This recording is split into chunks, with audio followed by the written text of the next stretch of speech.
Imagina por un momento que todas las batallas internas que enfrentas a diario, el miedo al fracaso, la ansiedad por el futuro, la frustración por lo que no puedes controlar, pudieran desaparecer. Sientes que el peso del mundo te aplasta, que la vida te golpea sin tregua y te preguntas, ¿cómo puedo encontrar paz en medio del caos? Los antiguos filósofos estoicos Marco Aurelio, Epicteto y Séneca no solo enfrentaron estos mismos desafíos, sino que encontraron respuestas que transformaron sus vidas y las de millones de personas a lo largo de los siglos. En este video te revelaré 12 poderosas lecciones estoicas que no solo aliviarán tu sufrimiento, sino que cambiarán tu vida de inmediato. ¿Estás listo para dejar de sobrevivir y empezar a vivir con propósito, fortaleza y claridad? Vamos a descubrirlo juntos. Parte 1. Epicteto. Nació como esclavo y murió como uno de los maestros más influyentes de su tiempo, pero Epicteto no se habría considerado a sí mismo un maestro. Era un filósofo estoico. Un hombre que buscaba un tipo muy específico de conocimiento. El conocimiento que, cuando se aplica, ayuda a enfrentar y superar las inevitables dificultades de la vida. Y a través de una combinación de sus propias experiencias de vida y la sabiduría de su mentor, el filósofo estoico Musonio Rufo, Epicteto tenía el tipo de ideas que hacían que la gente viajara cientos de kilómetros solo para tener la oportunidad de escucharlo. Incluso si solo fuera por 1 hora o 2, enviaban a sus hijos a escucharlo. Incluso los pobres, los adinerados, los poderosos e incluso el futuro emperador Adriano. Se nos dice que todos competían por una oportunidad para sentarse a los pies de Epicteto. Afortunadamente, había un joven que regularmente escuchaba a Epicteto y escribió lo que Epicteto tenía que decir, y de manera notable, estas notas han sobrevivido hasta nosotros y han sido transmitidas a algunas de las figuras más importantes de la historia en los últimos miles de años. El emperador romano Marco Aurelio escribió en su diario agradeciendo al hombre que le prestó una copia de Epicteto.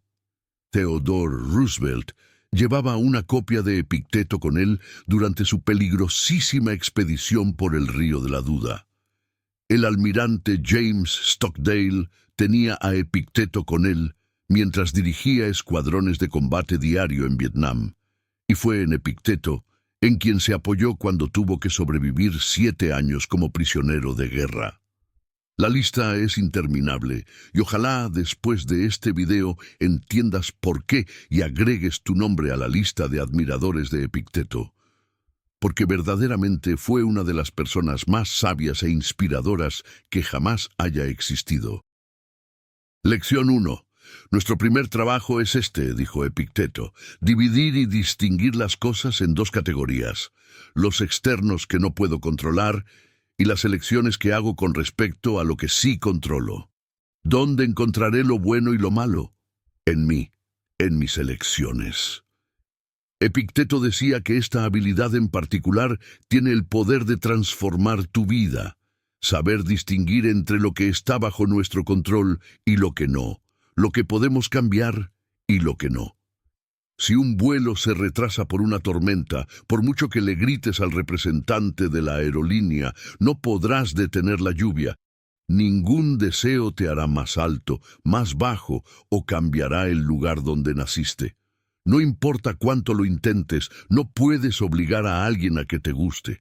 Además, todo el tiempo que dedicas luchando contra estas realidades inamovibles es tiempo que pierdes en aspectos de la vida que sí puedes modificar.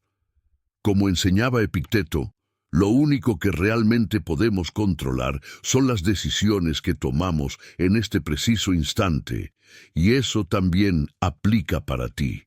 Identifica claramente qué aspectos de tu día están bajo tu control y cuáles no. De este modo, no solo serás más feliz, sino que también ganarás una ventaja sobre aquellos que aún no han comprendido que malgastan su tiempo en peleas que nunca podrán ganar. Lección 2. No son los eventos los que perturban a las personas, dijo Epicteto, es su juicio sobre las cosas. Albert Ellis, una de las figuras más influyentes en la psicología moderna, afirmó que esta idea fue clave en el desarrollo de la terapia cognitivo-conductual. Epicteto decía que este es el poder más grande que poseemos. Algo ocurre, y somos nosotros quienes decidimos si es injusto, malo o un fracaso. Alguien dice algo, y somos nosotros quienes interpretamos si es ofensivo, arrogante o grosero.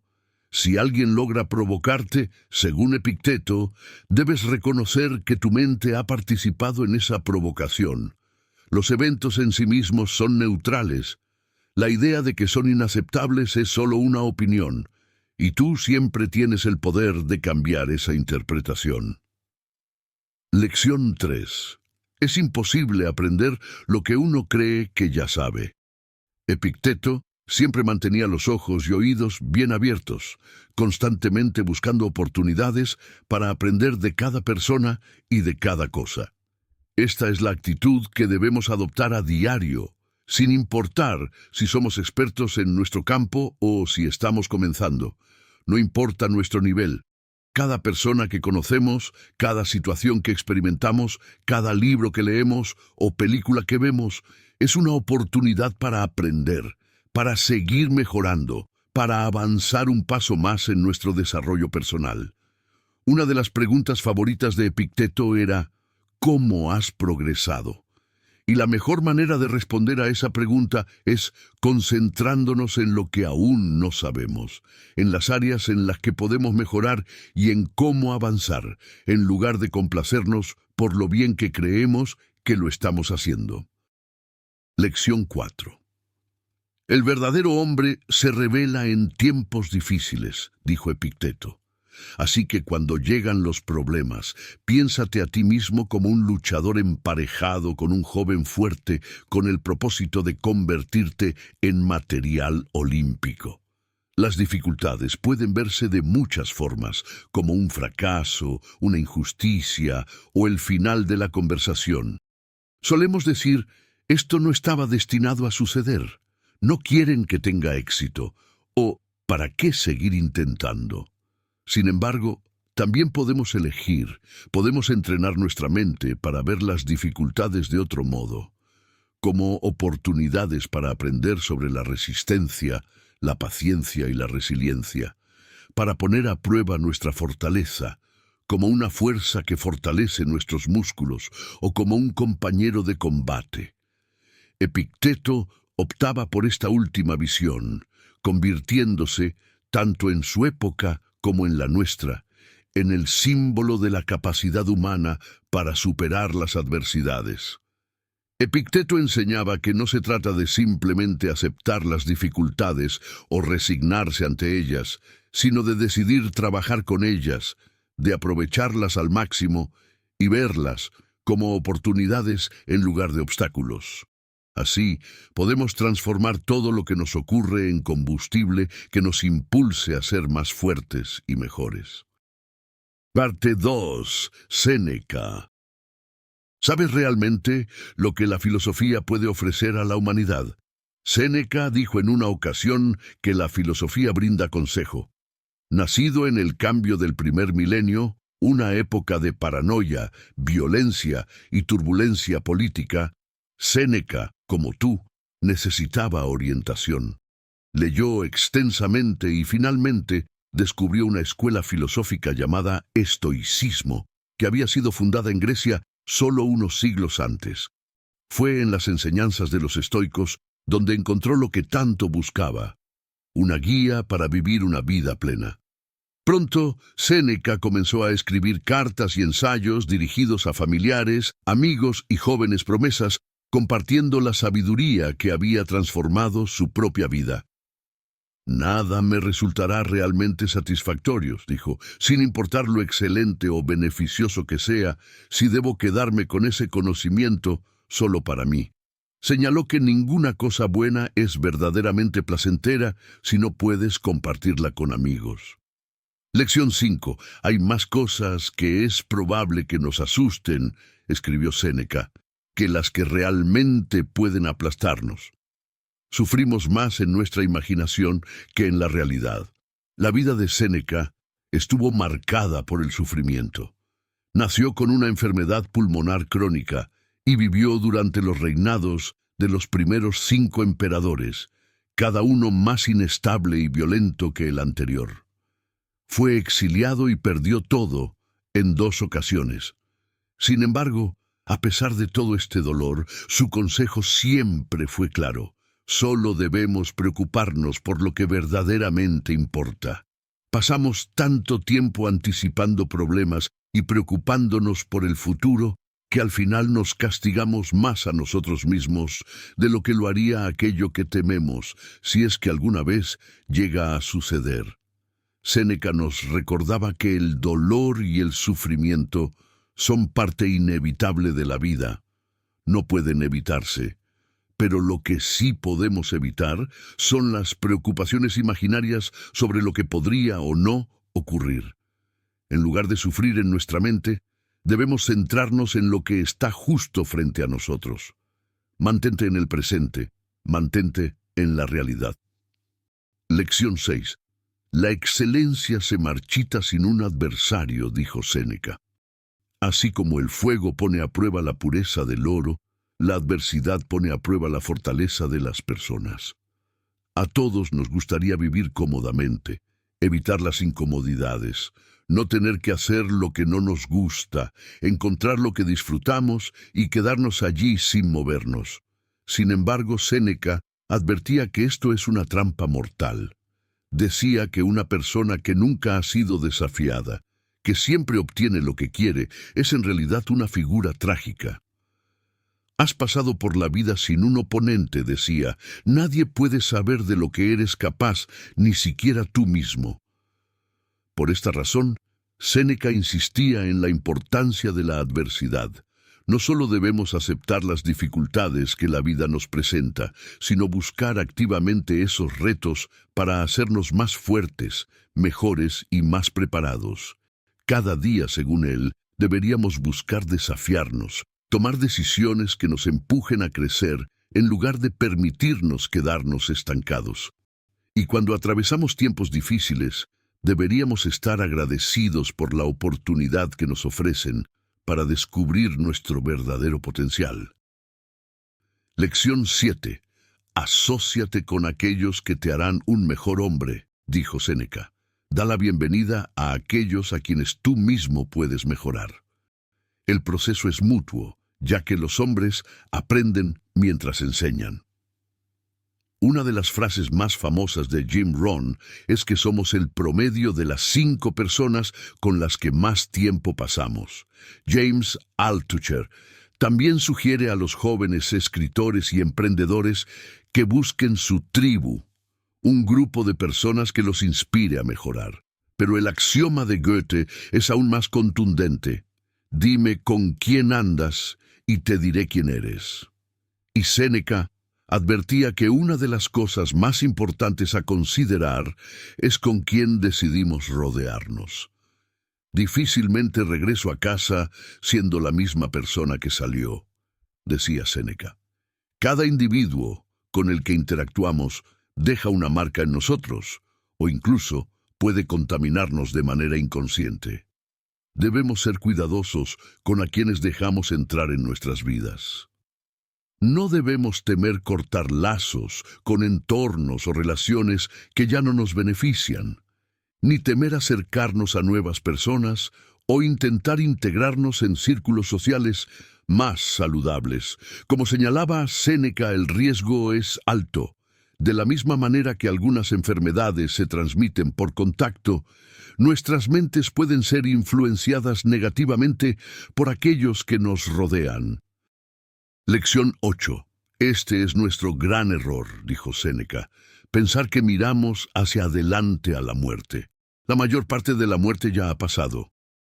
El tiempo que ya ha pasado pertenece a la muerte. Como muchos otros filósofos, la muerte fue un tema recurrente en los escritos de Séneca, Debemos preparar nuestras mentes como si estuviéramos al final de nuestra vida, decía. No dejemos nada para después. Ajustemos las cuentas de la vida cada día. Quien finaliza su vida a diario nunca carece de tiempo. Sin embargo, el mayor aporte de Séneca en cuanto al final de la vida es que en realidad no se trata de un acto final. Él comprendió que la muerte no es algo que nos espera en un futuro incierto. Entendió que estamos muriendo un poco cada día. El tiempo que has dedicado a ver este video ya ha desaparecido para siempre. Cada día, cada minuto, cada segundo que pasa no puede recuperarse. Séneca decía que el problema no es que tengamos poco tiempo para vivir, sino que desperdiciamos demasiado. Por lo tanto, solo hay una cosa que debemos hacer, según él: vivir de inmediato. Si puedes llevarte algo de la sabiduría de Séneca y de la filosofía que tanto ha aconsejado a lo largo del tiempo, es esto: vive ahora mientras puedas. La fortuna es incierta. No esperes, tómala ahora y vive mientras tengas la oportunidad. Parte 3. Marco Aurelio. No había nadie como él. Marco Aurelio, el último de los 5 grandes emperadores de Roma. Marco Aurelio fue un devoto estudiante del estoicismo, una antigua escuela de pensamiento fundada en Atenas a comienzos del siglo III a.C., que sostenía que no controlamos el mundo exterior, solo cómo reaccionamos ante él. Marco lideró un imperio en medio de una pandemia que se prolongó por 15 años, con disturbios civiles, guerras en las fronteras, decadencia cultural, desigualdad de ingresos y muchos otros desafíos. No es difícil entender por qué esta filosofía lo atrajo profundamente. Él se veía a sí mismo como alguien que buscaba alivio ante una irritación o quemadura y consideraba el estoicismo como su bálsamo calmante, una especie de loción reconfortante. Por eso, en su obra Meditaciones, su único trabajo conocido, Marco Aurelio buscó plasmar este bálsamo, esta guía, esta medicina para las generaciones futuras. Como observó el historiador Bram Blanchard, hoy en día pocos prestan atención a las estrategias militares de los comandantes romanos.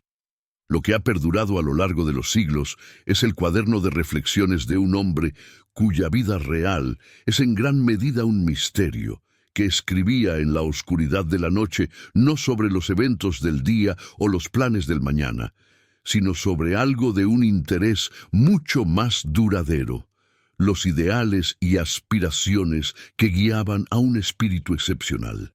Y eso es exactamente lo que el estoicismo pretendía ser: un remedio para el alma, capaz de liberarnos de las vulnerabilidades de la vida, restaurando nuestro vigor para poder prosperar. Lección 9. Al amanecer, cuando tienes problemas para levantarte de la cama, Marco Aurelio dijo: dite a ti mismo, tengo que ir a trabajar como ser humano. ¿De qué tengo que quejarme si voy a hacer lo que nací para hacer, las cosas para las que fui traído a este mundo? ¿O es que fui creado para acurrucarme bajo las mantas y mantenerme caliente? Este es uno de los momentos más reconocibles en Meditaciones, donde Marco Aurelio debate consigo mismo al inicio del libro 5. Este era un diálogo interno que claramente tuvo muchas veces, en muchas mañanas, de la misma forma que nos sucede a muchos de nosotros. Sabía que debía levantarse de la cama, pero sentía un deseo desesperado de permanecer bajo las cálidas mantas. Es una situación con la que todos podemos identificarnos, pero al mismo tiempo resulta admirable.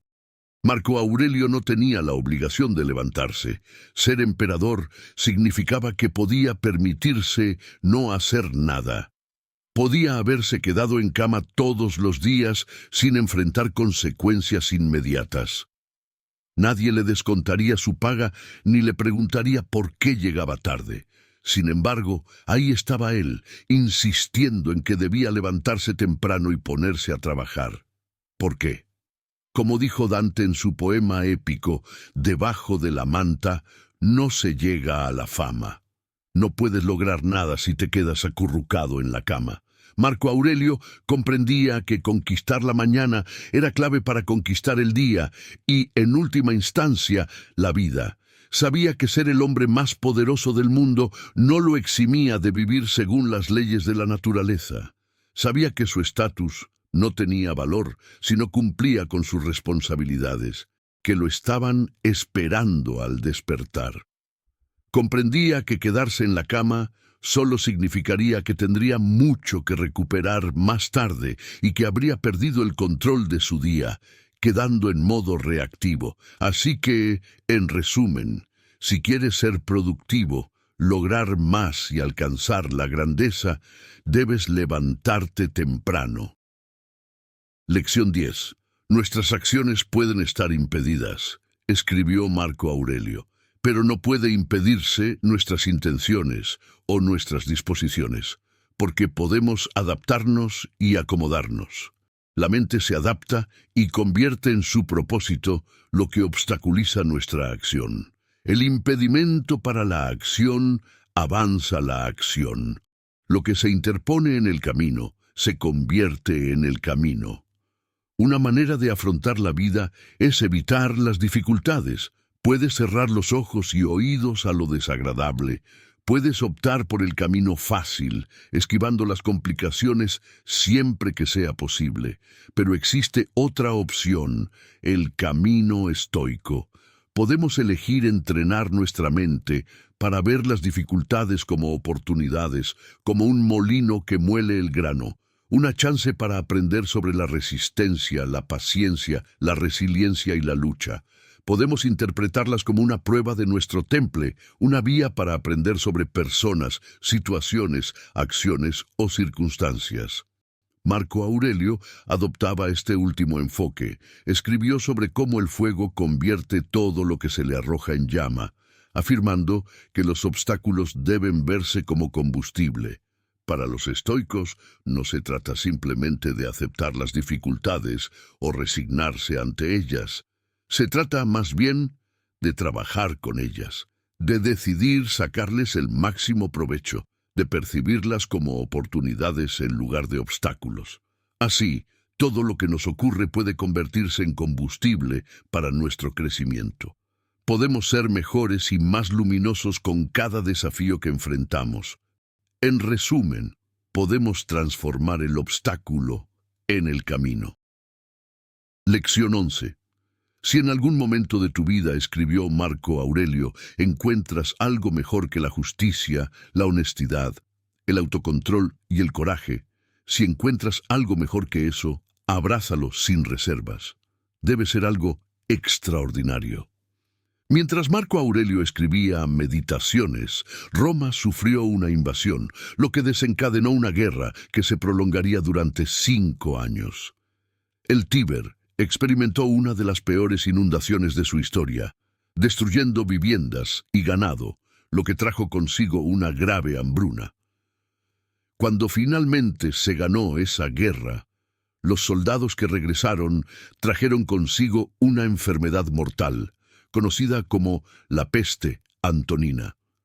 Mientras Roma estaba paralizada por la hambruna y la peste, tribus hostiles del norte aprovecharon la situación para unirse y atacar al imperio. Durante el resto de su reinado, Marco Aurelio se enfrentó simultáneamente a estos dos males, la peste y la guerra. Sin embargo, en su diario Meditaciones no mencionó ninguno de estos eventos catastróficos. En su lugar, Marco se centró en algo más importante, que no existía ningún desafío o problema tan grande que le impidiera responder con las 4 virtudes estoicas: coraje, moderación, justicia y sabiduría. Esto significaba no dejarse llevar por el miedo, no ceder a los instintos más básicos, no ponerse por encima de los demás y no perderse en lo inmediato, sino mantener siempre una visión más amplia. Marco Aurelio afirmaba que cada situación que enfrentaba era una oportunidad para aplicar esas 4 virtudes, haciendo que incluso los problemas más complejos se volvieran manejables y claros. Simplemente haz lo correcto, decía, lo demás no importa. En sus escritos, recordaba este principio cuando algo parecía amenazar con causar dolor. El hecho en sí no es una desgracia. Soportarlo y superarlo es una gran fortuna. Eventos que no deseábamos ocurren a todos, incluso a Marco Aurelio. Un negocio puede fracasar, una calificación puede ser peor de lo esperado o una persona querida puede irse. Instintivamente, etiquetamos estos eventos como desafortunados porque no son lo que esperábamos. Tiene sentido. Es afortunado obtener lo que deseas y desafortunado cuando no lo consigues, ¿verdad? Pero Marco Aurelio nos ofrece una perspectiva distinta. En lugar de decirnos que somos desafortunados porque nuestras expectativas no se cumplieron, dijo que deberíamos hacer lo contrario. Lección 12. No, es afortunado que esto haya sucedido. Dice, y he permanecido indemne por ello, no destruido por el presente ni asustado por el futuro. Esto podría haberle pasado a cualquiera, pero no todos podrían haber permanecido indemnes. Para un estoico, solo somos verdaderamente perjudicados cuando permitimos que nuestro carácter se vea comprometido. Solo sufrimos un daño real cuando traicionamos nuestras convicciones o cuando rebajamos nuestros propios estándares. Puede que perder dinero, a un amigo, fracasar en algo o recibir críticas no sea agradable, pero ¿en qué sentido nos convierte eso en desafortunados? Aún conservamos nuestra capacidad para elegir cómo responder. Nuestro carácter sigue intacto. No existe ninguna ley que nos obligue a sentirnos destrozados por estas situaciones o a preocuparnos excesivamente por lo que pueda venir. Aún mantienes el control sobre ti mismo, sigues siendo quien eres, y eso, en sí mismo, es una gran fortuna. Bonus. Lección 13. Podrías dejar la vida en este mismo momento, dijo Marco Aurelio. Deja que eso determine lo que haces, dices y piensas. Pierre Hadot describió meditaciones como una colección de ejercicios espirituales, y ninguno era más frecuente en la vida de Marco Aurelio que la reflexión sobre la mortalidad. Quizás sus problemas de salud lo hicieron tan consciente de la muerte, o tal vez la pérdida de su padre a una edad temprana, la muerte de 8 de sus hijos, o la peste antonina, que acabó con la vida de entre 10 y 18 millones de personas. O tal vez fue su comprensión del poder del memento mori, la antigua práctica de reflexionar sobre la muerte, que se remonta a Sócrates, quien decía que la verdadera práctica de la filosofía no es otra cosa que prepararse para morir. La mayoría de la gente evita la práctica del memento mori que Marco Aurelio abrazaba. Lo consideran lúgubre o sombrío. A la mayoría no le gusta pensar en la muerte, porque es desagradable, da miedo o tristeza. ¿Por qué alguien querría pensar en algo que no desea que suceda? Sin embargo, este enfoque no comprende el verdadero propósito. No se trata de generarte ansiedad por los pocos días que te quedan, sino de todo lo contrario, liberarte e inspirarte. Es la clave para la felicidad que abre las puertas al empoderamiento, la gratitud, la generosidad y una actitud positiva en cada momento. El memento mori es el recordatorio que nos ancla al presente. A Marco Aurelio le gustaba hacer esta pregunta: ¿quién, sabiendo que podría tener solo unos minutos más de vida, decidiría pasar esos momentos molesto, asustado o deprimido? La conciencia de nuestra mortalidad no es deprimente, es revitalizante. Disminuye la importancia de los asuntos triviales y divisivos en los que desperdiciamos tanta energía, porque bajo la luz de la muerte, muy pocas cosas merecen nuestro enojo, estrés o angustia. Así que, como Marco, recuérdate a ti mismo, podrías dejar esta vida en cualquier momento. Deja que esa verdad guíe lo que haces, lo que dices y lo que piensas. El estoicismo no es solo una filosofía para tiempos tranquilos, es una filosofía para enfrentar los momentos más difíciles. Es una forma de vivir con ecuanimidad y fortaleza, aceptando la realidad con todas sus imperfecciones, mientras trabajamos constantemente para ser más sabios, más justos y mejores cada día.